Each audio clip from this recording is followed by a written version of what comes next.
Om Namo Bhagavate Vasudevaya. Om Namo Bhagavate Vasudevaya. Om Namo Bhagavate Vasudevaya. Hare Krishna, good morning.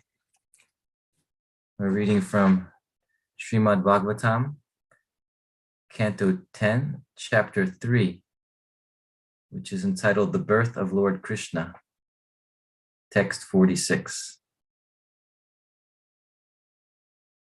Shri Shuka Uvacha Ityukpashi Tushnim Bhagavan Atmamayaya Pitru Sampashyatu Satyo Bhava Prakrita Shishu.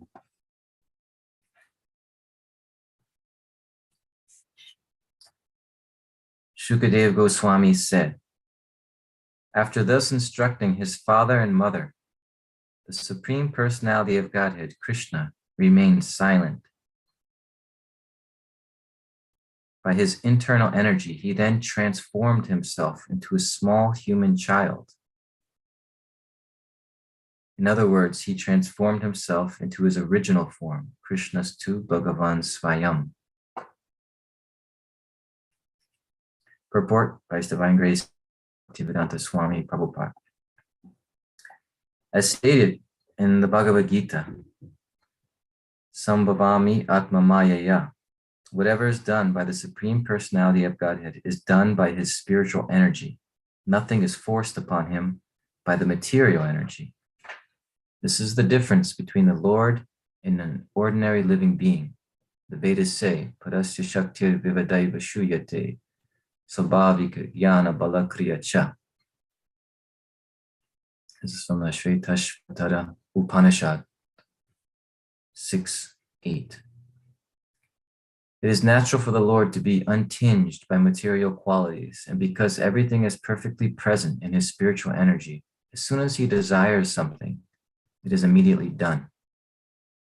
The Lord is not a prakata shishu, a child of this world, but by his personal energy, he appeared like one. Ordinary people may have difficulty accepting the Supreme Controller, God, as a human being because they forget that he could do everything by his spiritual energy, Atma Mayaya. Non-believers say, how can the Supreme Controller descend as an ordinary being? This sort of thinking is materialistic. Srila Jiva Goswami says that unless we accept the energy of the Supreme Personality of Godhead as inconceivable, beyond the conception of our words and mind, we cannot understand the Supreme Lord. Those who doubt that the Supreme Personality of Godhead can come as a being and turn himself into a human child are fools who think that Krishna's body is material, that he is born and that he therefore also dies. In Srimad Bhagavatam, 3rd Canto, 4th Chapter, verses 28 and 29, there's a description of Krishna leaving his body. Maharaj Parikshit inquired from Shukadeva Goswami, when all the members of the Yadu dynasty met their end, Krishna also put an end to himself, and the only member of the family who remained alive was Uddhava. How is this possible? Shukadeva Goswami answered that Krishna, by his own energy, destroyed the entire family and then thought of making his own body disappear. In this connection, Shukadeva Goswami described how the Lord gave up his body. But this was not the destruction of Krishna's body. Rather, it was the disappearance of the Supreme Lord by his personal energy.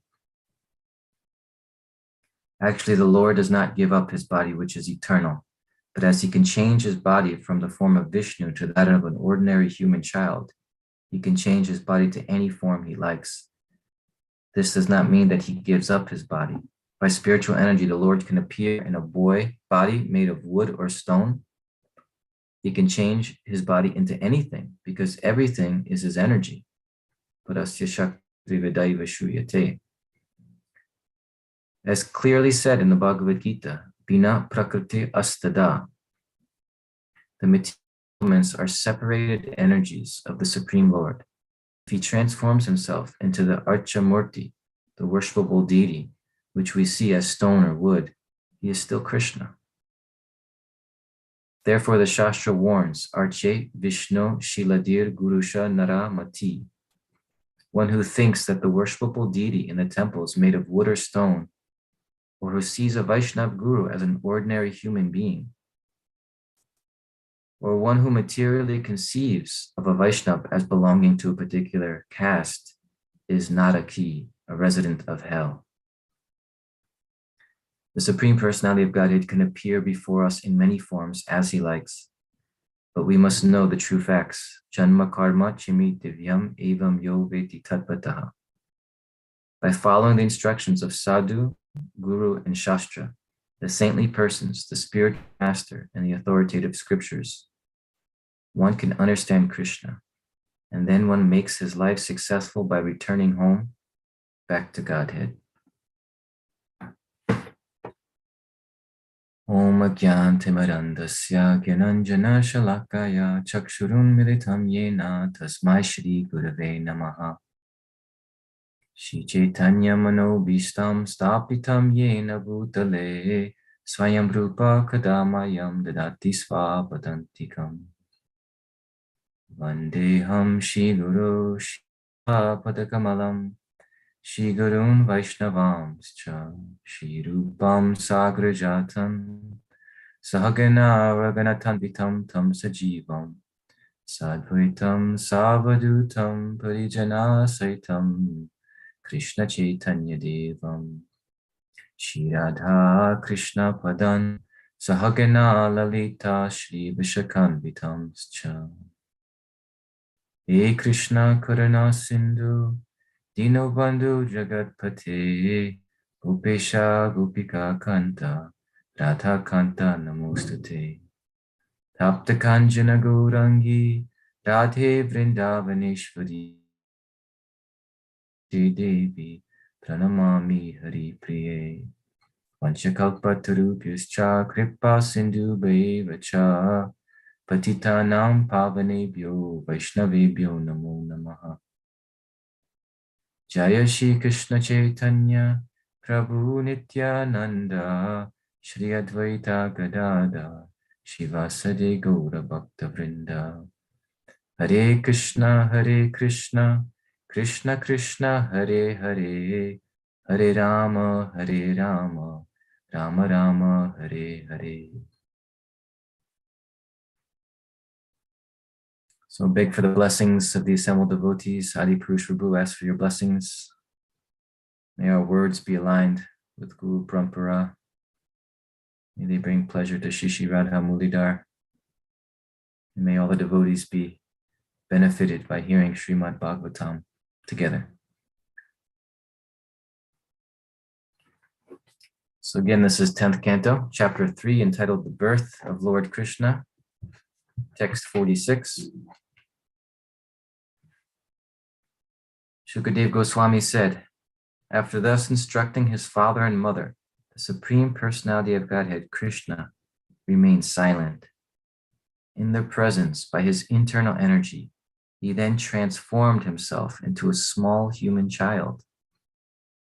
In other words, he transformed himself into his original form, Krishnastu Bhagavan Svayam.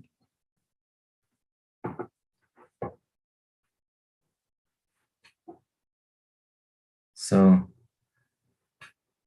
this is a very important verse because as this chapter is called The Birth of Lord Krishna, this verse is very seamless, but it marks the very moment that Krishna appears. This is the very moment, Svayam Rupa. This is the original form. Right in this verse, there's a transformation from Lord Narayan to baby Krishna. So this is the moment of the appearance of the Lord. We heard in previous verses that first the atmosphere, the environment became completely auspicious before the birth of Krishna. Parama Shobhana, which means everything became completely and supremely auspicious in the environment. Shantariksha, all the constellations, the stars and the planets Um, everything became very peaceful and harmonious. And the villages, the fields, the rivers, they became cleansed and clear and beautiful. It's also described manamsi, within the minds of all the brahmanas and different people before the birth of Krishna. Their minds also became purified and satisfied. And just when everything was in a very auspicious condition, then it says ajane, then the unborn appeared, the unborn one appeared in all of his glory as Lord Narayan. He had 4 arms, he was fully decorated, majestic, opulence.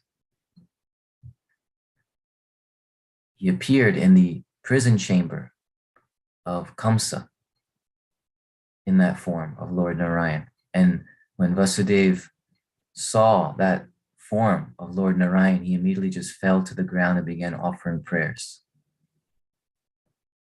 And Devaki also, then she offered her prayers. And, this section and what they say and what's happening, it's very simple. It seems very simple. But within the Leela is the Siddhanta. Within the pastime, there are great truths that are revealed. And so the Acharyas, even though it just seems like a simple story, we'll see the relationships and what's happening in the Leela. There is Siddhanta. There are very important conclusive truths.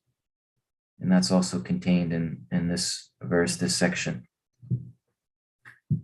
So when Devaki, she offered these beautiful prayers, she could recognize that this is God. But then she asked Lord Narayan, she made a request, please conceal this form, this majestic form, and become as an ordinary child. She prayed that, she requested that of Krishna. Why?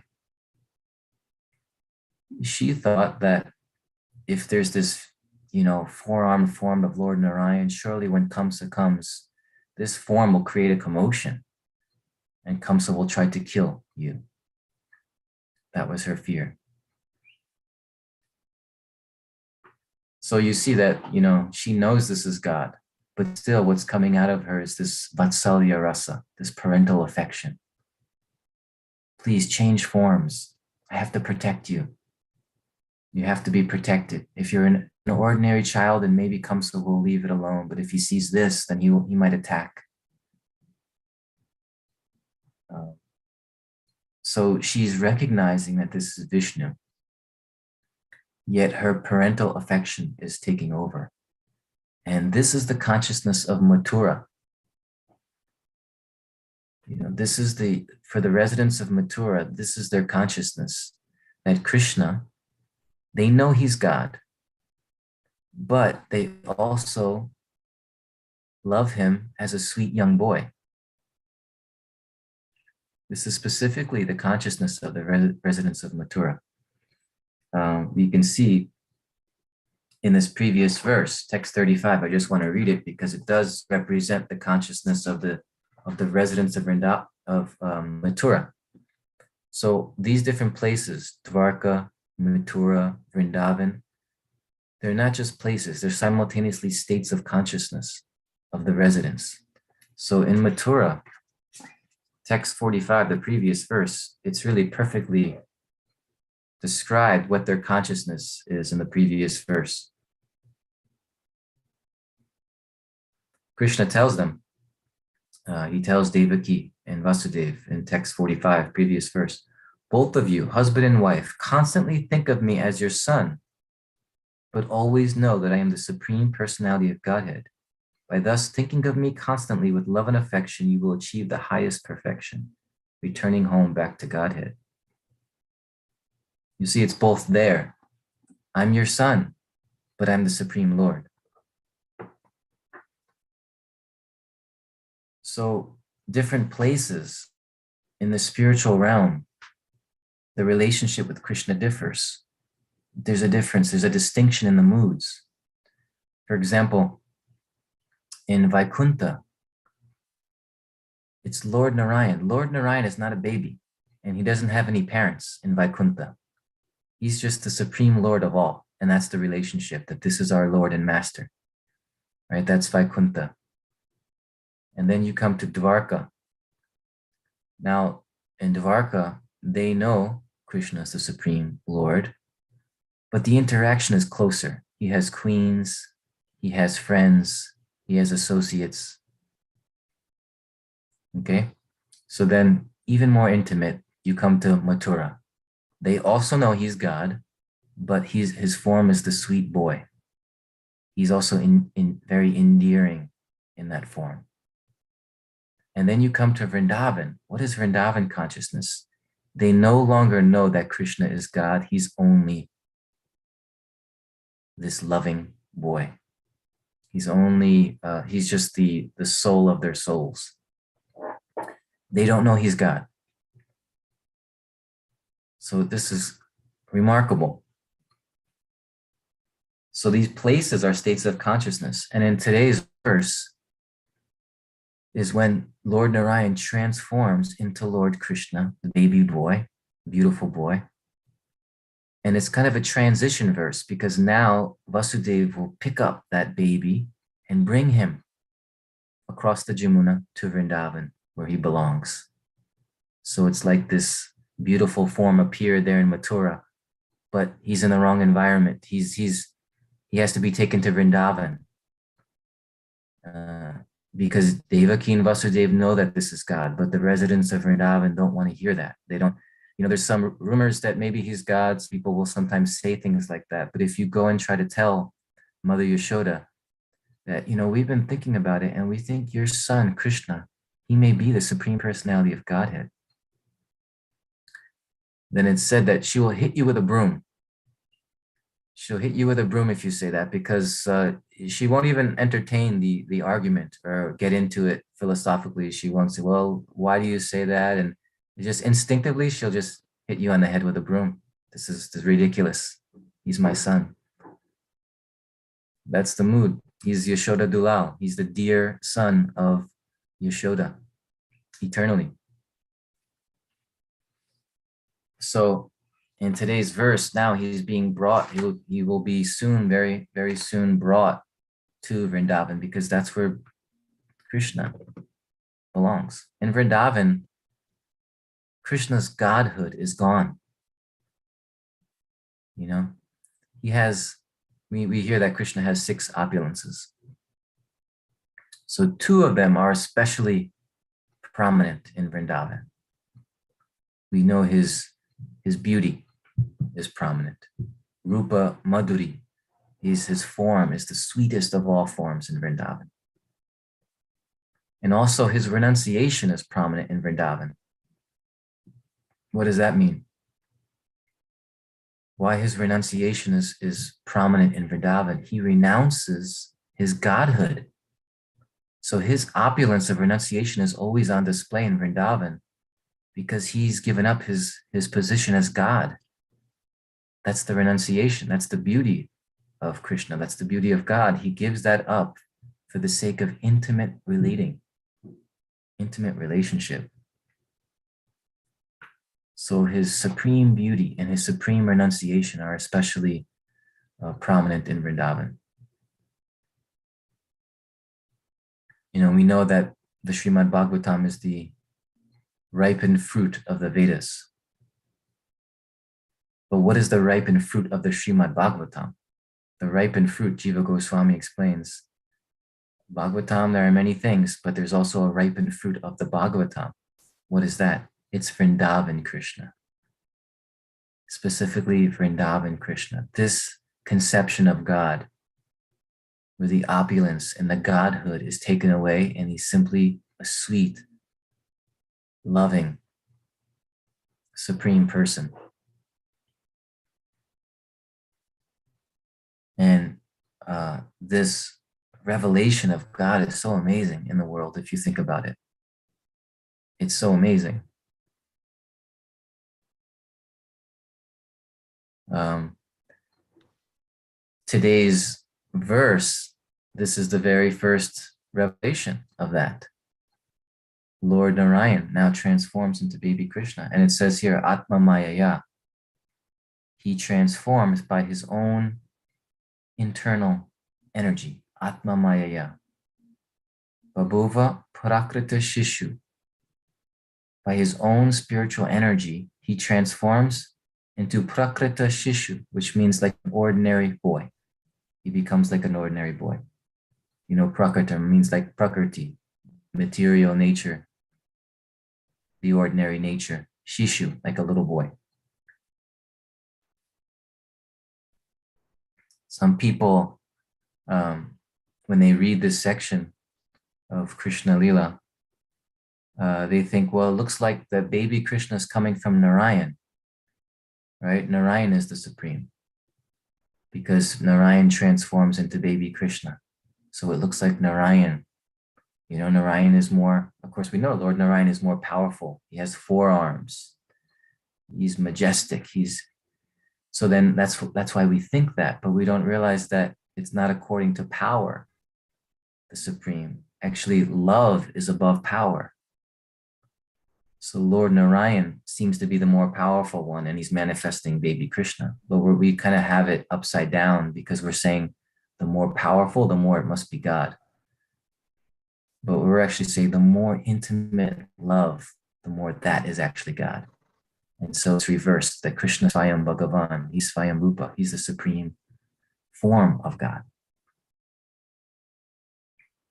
Also, somebody will say, well, Devaki, she knows that Krishna is God.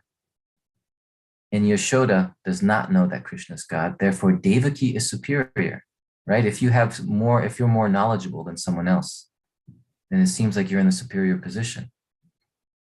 Devaki knows Krishna is God. But Yashoda, she doesn't know that Krishna, she doesn't believe that Krishna is God or know that Krishna is God. So who's superior? So our material minds think Devaki is superior. She's more knowledgeable. But again, we're putting knowledge above love. And if we really want to admit what is the highest thing in all of existence, who will dare to say it's not love? Who will say knowledge is the highest thing in all of existence? Who will say philosophy is the highest thing? Who will say power is the highest thing in all of existence? Well, actually, everything is, our minds are mixed up when we hear this pastime because we think, yeah, Devaki is superior because she has knowledge, and Lord Narayan is superior to Krishna because he's more powerful. He is his position as the Lord of Vaikuntha. But the considerations of power and knowledge being more than intimate love, that's our mistake. That we put those above intimate love. So intimate love is above everything, above position, power, knowledge, even knowledge, yeah. So Krishna consciousness is actually, it's love masquerading as philosophy. It's actually about love. I mean, you see these pastimes, we finally come to Krishna and we're hearing these exchanges with his devotees, his pure devotees, the relationships, the details of those relationships, the loving interaction. That's the spiritual world. That's the highest. So it's actually just an exchange of love. But for us in this fallen state and in this material world, it becomes philosophical, philosophy, knowledge. I got to learn so many things. But this is the conclusion of all that learning. And this theme is also hinted at in the Bhagavad Gita, in the 11th chapter of the Bhagavad Gita. It's called Vishwarup Darshan Yoga. And there, Arjuna, what's Arjuna's relationship with Krishna? Again, he knows Krishna is God, but he's also friend. There's a friendliness, there's a friendship. So Krishna, he tells Arjuna at the end of the 10th chapter that with a single fragment of myself, I pervade this entire material universe. And Arjuna makes the request, I want to see that form. I want to see how it is that you pervade everything. And then Krishna reveals the universal form to Arjuna. He shows him this form by which he pervades everything. It's like millions of suns rising up all at once. And Arjuna becomes amazed. And then there's a shift in the universal form. Within the universal form, another feature comes out called the Kala Rupa, the form of time. And this is like his destructive feature. And Arjuna, when he sees that, he just forgets Krishna. He says, who are you? What is your mission? What is the mission of this form? And Krishna says, Kalosmi, Lokachaya Krit. I am time, and I am the destroyer of everything, of all these worlds. And Arjuna becomes fearful. Arjuna becomes unsteady. And it says in this particular verse, I'm thinking of Chamaye, that then he asked for Krishna's forgiveness. Arjuna was very intimate with Krishna, and then he's feeling embarrassed now that he's seen Krishna's power. And he asked forgiveness. We sat on the same bed together. I joked with you. I talked to you in a very casual way. Please forgive me. And please return to the form that I know, the two-armed form. Please return. And then Sanjay then describes, then Krishna returned to his Saumya Vapu, to his beautiful form. You see, it's a little similar. First, the forearm. First, he went from the universal form again to the form of Lord Narayan with four arms, and then to the most intimate form again of Krishna with two arms. And then Krishna told Arjuna that this form you're seeing now, this two-armed form that you're so used to, he says, Devasya Rupasya Nityam Darshana Kanchana. Even the demigods can't understand this form. Even the demigods are aspiring to see this form. It is very unique. Even though it's, again, for us, it seems more ordinary. But the ordinariness of Krishna's form is what allows for intimate relationship. Imagine having a relationship with the universal form. The relationship is fear. And the relationship with Lord Narayan, there's still love, but he's the Lord and Master. But you take that away and then you have Krishna. So, and of course we know that Lord Brahma, as Krishna says, even the demigods cannot understand this, are aspiring to see this two-armed form. Even Lord Brahma becomes confused, right? We know that pastime that's coming up in the 14th chapter, 13th, 14th chapter of this canto, where Lord Brahma, he's confused by seeing Krishna. He sees this beautiful, he sees that Krishna kills Aghasura, this great demon. And then a moment later, Krishna's like having lunch with his friends. They're having a little picnic. He's joking, he's laughing, they're sharing food. And Lord Brahma is confused. Who is this Krishna? Is this my Supreme Lord? My master? I can't understand what's happening. He just killed this massive demon. And now he's just joking around with his friends. So let me test him. That's what Brahma thinks. He tests Krishna just to find out, who actually is this? He can't understand it. It blows his mind. He has the most intelligent mind. He's made of intelligence, Lord Brahma, but he can't figure this out. So he plays a little trick on Krishna. The calves go further out into the woods, as Krishna's playing with his friends. And then the cowherd boys, everyone becomes a little concerned. And Krishna says, I'll go find them. And Krishna goes out to find the calves, but he can't find them. They're gone. And then he goes back to see his friends, and they're also gone. So Lord Brahma stole all the calves. He stole all the cowherd boys, and he put them in a cave. And so Lord Brahma, he goes back to see Krishna, to see what his response is. And he notices that all the boys are there. Everyone is still there. Krishna expanded himself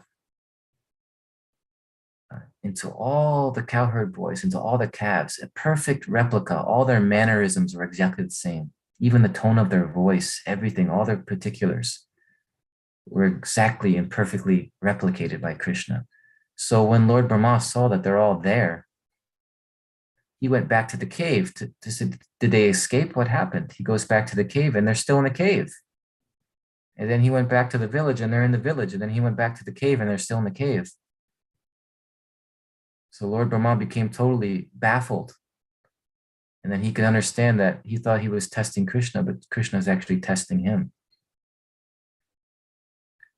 And eventually Lord Brahma, he just falls down at the feet of Krishna and surrenders. And beautiful prayers that glorify that this cowherd boy that I'm seeing, this is my supreme Lord. This is the supreme personality of Godhead. This is the supreme form. I offer my deepest obeisances and respects to you, Krishna. So I just want to read that verse from Lord Brahma, and we'll come to an end here and allow for any thoughts, comments, or questions. So Brahma's prayers to Lord Krishna, this is in the 14th chapter.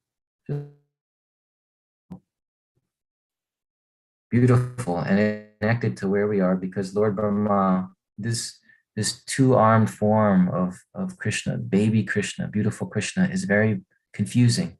And our minds think it's some kind of, it's impossible. How can this actually be God? But Lord Brahma learned this lesson.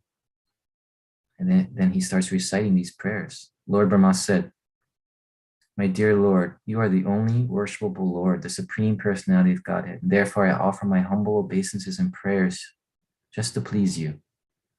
O son of the king of the cowherds, your transcendental is dark blue like a new cloud. Your garment is brilliant like lightning, and the beauty of your face is enhanced by your gunja earrings and the peacock feather on your head. Wearing garlands of various forest flowers and leaves and equipped with a stick, a buffalo horn, and a flute, you stand beautifully with a morsel of food in your hand.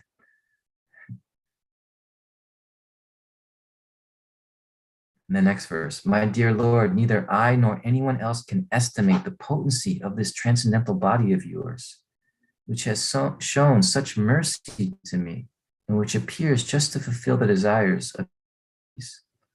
Although my mind is completely withdrawn from material affairs, I cannot understand form. How then could I possibly understand the happiness you experience within yourself? And then I'll read one more verse, the next verse. This is a beautiful and important verse. 10th canto, 14th chapter, text 3. And such a good verse. And it's directed towards us. Lord Brahma says, those who, even while remaining situated in their established social positions, whatever position you're in, you can remain there in this world. Whatever your work is, remain in your social position, but throw away the process of speculative knowledge, and with your body, words, and mind, offer all respects to the descriptions of your personality and activities, Krishna's personality and activities. Lord Brahma is telling us, dedicate your lives to these narrations, which are vibrated by you personally, he's speaking about Krishna, and your pure devotees. Those who do this, they certainly conquer your lordship, although you are otherwise unconquerable by anyone within 3 worlds. So if we take shelter of the pure devotee of Krishna, and we hear from them, and we surrender, and we serve them, then the unconquerable Krishna, he becomes conquered by that sincerity and that devotion. And then this form of Krishna is revealed to us. This reality of Krishna as the supreme personality of Godhead will be revealed to us. It's the most intimate form of God, and therefore it's truly God. And it's really hard to understand in some ways, but it's also common sense because, I have a personality, you have a personality. We have maybe a work that we have certain duties in this world, in this life, but who are we really? Who knows us best and who are we really? The real us may not be manifested at work. The real us may not be manifested in various roles that we have in this world. But the real us comes out when we're around our intimate friends, when we're around our family. That's the real me, right? That's the real me. So that principle is there in God, that he has different forms for different functions. He does many things. He's all powerful. But Svayam Rupa, his own form, his real form, is that of Krishna in Vrindavan. And if we can just appreciate it, if we like that idea, if we think it's beautiful, if we appreciate it, then we've received unbelievable mercy into our hearts from the pure devotees that are giving this knowledge of Krishna, giving this understanding and this opportunity to surrender to him. If there's any appreciation in your heart for this, for hearing these pastimes, and just Krishna is amazing. And so, as Adi Pushpagu eternally says, Krishna is so wonderful. How wonderful is Krishna? If we really think that and feel that, then we are blessed. We are blessed by the Lord, and we're also on our way. We're on our way to experiencing Krishna. We just have to remain patient, eternally patient. I'll be patient eternally. I'll just go on, as Lord Brahma says here, go on hearing and chanting in the association of devotees. And Krishna, whenever you're pleased, you'll reveal yourself. I'm fine with that. I'll just go on sincerely, try to go deeper in my devotion, continue to serve. And it's all in your hands, Krishna. I have no power. I can only receive your mercy. So in that consciousness, Krishna becomes pleased by this attitude of service and this relationship with his pure devotee. And when he's ready, he reveals this. Lord Brahma could not understand it. He could not fathom it, but it was revealed to him that Krishna, this sweet, loving boy Krishna, is actually, this is the most intimate, beautiful form of God, form of God. So we'll stop here. Today's verse, this is the exact moment of his appearance, because it's the transformation from Lord Narayan to Lord Krishna. He suddenly becomes revealed, and then we're going to see beautiful verses afterwards, how, again, the parental affection of Vasudeva and Devaki pick him up and take him to Vrindavan, take him to Mother Yashoda, where he belongs. That's where this Vrindavan Krishna belongs, in Vrindavan. And so that, because the relationship will be able to be fully displayed there, of not knowing of his, but just simply loving him as the most beautiful, wonderful person. So we'll stop here. And thank you, Ghanashyam Prabhu. Beautiful. There's something in the chat, some appreciations in the chat. Jai. Andrea says, Krishna consciousness is love masquerading as philosophy. That was my takeaway too. Thank you. Very nicely put. William says, good morning. Rameshwar Naik says, good morning. Yeah, so devotees, now is the time to unmute and participate actively. If you have a question or a reflection, something that you liked, that you'd like to share. Henry Prabhu, what's your takeaway?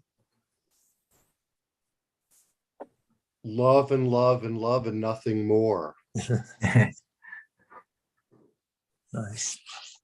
Yeah, in the end, things are very simple, right? Like, we have all this we have to do and all this knowledge and all this, but in the end, it just ends with love. It ends with simplicity, sublime simplicity of loving relationship with God. This is what Vrindavan is. This is what the residents of Vrindavan, they're not philosophers, they're not yogis, they're just in love with Krishna. But they were yogis, right? Gopis, they were big time yogis, right? Some of them. They performed great austerities, and then finally the mercy came where God was revealed as Krishna. So they they may have had a path before coming to that position, but in that state that they're in now, this is also the real them coming out. Mm. You know, is this eternal relationship with Krishna. And it's this jiva drop down, jiva fall down paradox. How do we address that? If Krishna consciousness, if this love is our original state, how could we end up here? How do we answer that? Yeah, it's always a tricky thing, right? Because we have freedom, and especially in that original state, the free will. Now, the free will is very restricted. Actually, our free will it's limited. You know, we think all day long we're making various decisions from our free will. That's a kind of illusion.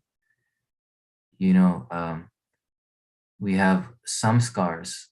You know, even our future lives right now, it's described within our chitta, within our consciousness. They're already there in a particular form, and they just have to be filled out by the passing of time. You know, it's like you have a model of something. If you step in the sand, you make an imprint.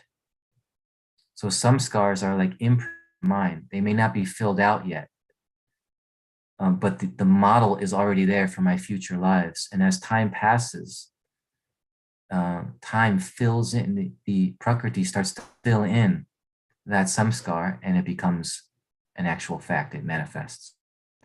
So, you know, I just point that out to say that we think, you know, everything I'm doing, I'm always just freely choosing things, but actually it's all established already within our consciousness. And if we just go on living like an ordinary person and just have my life, and we're actually just, it's karma unfolding.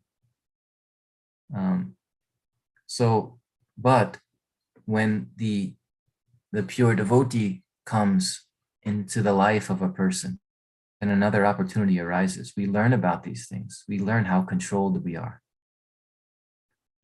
We learn that we're completely entrapped. And a desire starts to come, to awaken, to make a real choice, right? To make a real choice and to start to use our freedom. That's a process. To use your freedom is actually a process. It's not a given from your birth, but that path is opened by the pure devotee. So anyway, you can imagine if we're in that, to go back to your question, if we're in this original state where we're actually free, and there's the free will is very strong, and you make a certain decision and it happens. So we become fascinated with another possibility of life. You know, I have given this example before. You know, why do we do the things that we do now? Somebody does something so crazy, or, you know, there's a kind of fascination with having free will. And you may even choose something against what is to your benefit. You have that possibility. And so you can't, when someone actually does something from their free will, it's a strange question to ask why, because you're asking what caused them to do it. But if you have free will, there's no cause. You just made a choice. So we're looking like for the cause of a free choice, but free choice means no cause, means I chose because I'm free and I chose. That's it. That's all that can be said. You know, that's all that can be said. If someone is actually free and they make a choice, and your question is why, you're looking to see something that caused them to make that choice. But free will means just because I chose it. So it's something about that idea of freedom and how it works. We can choose even what is not best for us in our free will, because it's a fascination. What if life was like, what if I did this? What if I did that? Sometimes we feel that urge, right? What if I was Krishna? Yeah. What if I was Krishna? Why does Krishna have to be Krishna? Why does God, you know? I want to see what it's like to be God. I want to see what that position is like. I want that experiment, that desire. And you see, within that desire is the seed of disobedience to God. To entertain the thought. Just like if someone is married and they're walking down the street and they start to entertain the thought of being with somebody else or cheating wife or on their husband, it's not something you don't want to dwell there. You don't want to stay in that consciousness because there's the seed of that act is there. The seed of disobedience is contained in that thought. If it's cultivated, if it's pursued, if it's, so we want to take things out of our minds quickly because sometimes there's a kind of cultivation process and it's leading nowhere. So we have to be careful. From our position, we were in a state and we made a choice and we also went into it. We cultivated it and here we are. We've forgotten everything. It's been so long since time immemorial. We've been from Krishna. And now we don't even believe in his existence. We don't know. We can't see him. We can't experience him. But fortunate for us, a pure devotee who's in contact with Krishna, who loves Krishna, who knows Krishna, is come to remind us of what we've forgotten. Thank you, Ghanashyam Prabhu. Andrea, do you still have, would you like to say something? I wasn't sure if Ghanashyam Prabhu would have time because we're over, but I was wondering, Ghanashyam Prabhu, I'm always very inspired about hearing of your work as a chaplain. And I was wondering if there's any recent stories lately, any anecdotes of those that you've spoken to who are leaving their bodies that might inspire us in, love masquerading as philosophy. Yeah, there's one devotee in the community here in Alachua who recently passed away. And, he actually came, so I work for a hospice organization in this area. And fortunate for me that he came under our services. So when I saw the initiated name listed, I understood this is a devotee. I didn't know who he was, but apparently he was sick for a long time, and he was brought to the hospital.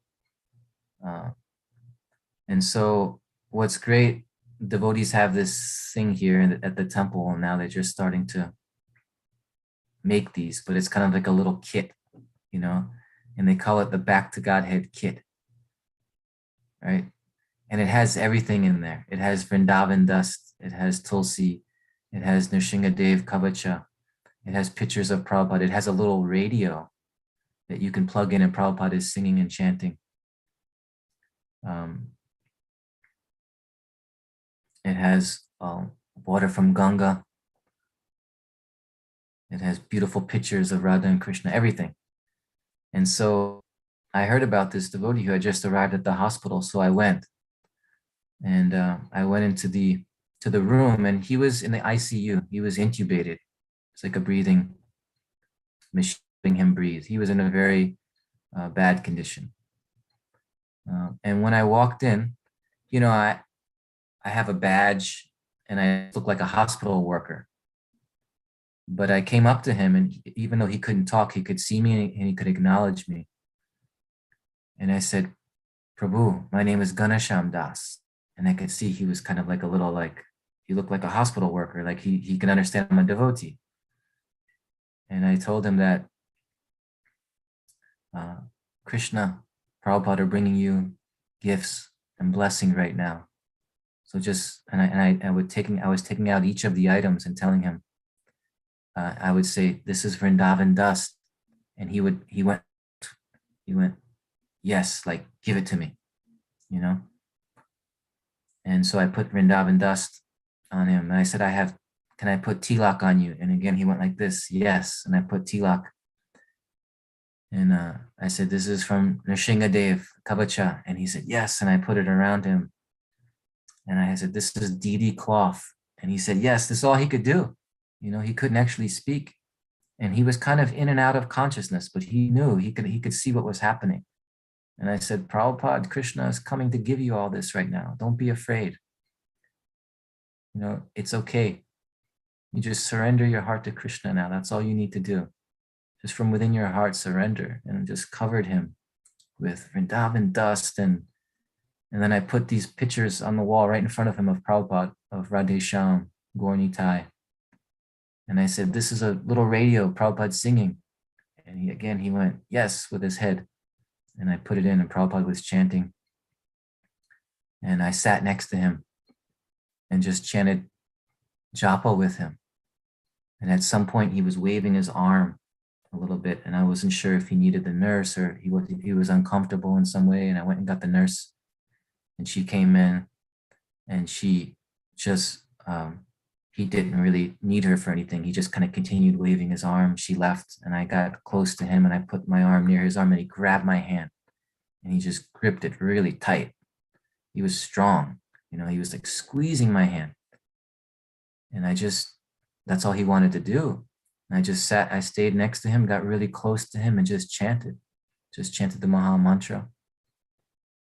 And he was squeezing my hand for, I felt like maybe 10 minutes. And I spent about 3 hours with him. And I went and left for a little while and got some drink, and then came back and again chanted with him. And at some point I could see he was kind of falling asleep. He became relaxed. And the scene was amazing. He was just covered in mercy and the prasad of the Lord. And all the nurses and doctors are coming in, and they were amazed to see the mercy that was coming to him. Because at some point I left, and then other devotees arrived very shortly after, and they came to chant for him. He left, and then other devotees came, and they chanted for him. And so, I know my experience in this work that the hospital, they know when one of their patients is a Hare Krishna in this area, because there's so many devotees in this area, that they know there's going to be lots of visits and lots of flowers, and it's going to be like a festival. People are going to come with drums and instruments. There's going to be chanting, and they're actually amazed by it. They're amazed by it. They've never seen anything like this. So that this guy's a Hare Krishna. Okay, there's going to be a lot of, get ready. There's going to be a lot of visitors. There's going to be a lot of beauty. They appreciate it, they appreciate it. So anyway, this same day that I visited, devotees kept coming, and it was decided by family at some point that he would not want to be in this condition. His condition was very severe, and as soon as you remove the breathing, this breathing tube, that he would shortly pass away. So they made a decision to remove that tube, and devotees were there. Some devotees were there at that time, and they also chanted. And after removing the tube in just a few minutes, actually, he gave up his body, covered in the mercy, so many forms of the mercy of the Lord.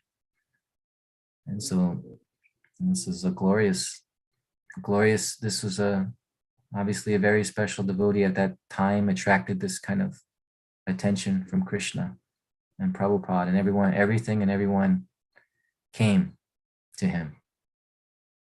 And so anyway, that's a recent story. Sorry if I went too long. Thank you, Ghanashyam. Thank you so much. That was my favorite talk. Leaving the body. It puts everything in perspective. And good morning, everybody. Have a wonderful day. With this, we're going to end. Ghanashyam Prabhu, thank you so much. Grantaraj, Srimad Bhagavatam Ki Jai. Ghanashyam Prabhu Ki Jai. Ghanashyam Prabhu's service Ki Jai. Those go back to Godhead Kits Ki Jai. Devotees Association Ki Jai. So wonderful. We're on the right path, dear friends. We're on the right path. We'll be there for each other when the time comes. Thank you so much. Yeah. Hare Krishna. Thank you, Prabhu. Haribo, Haribo, everyone. Thank you so much, Prabhu. Hare Krishna. Hare Krishna. Haribol. Hare Krishna. Thank you. Haribo. Thank you, everyone.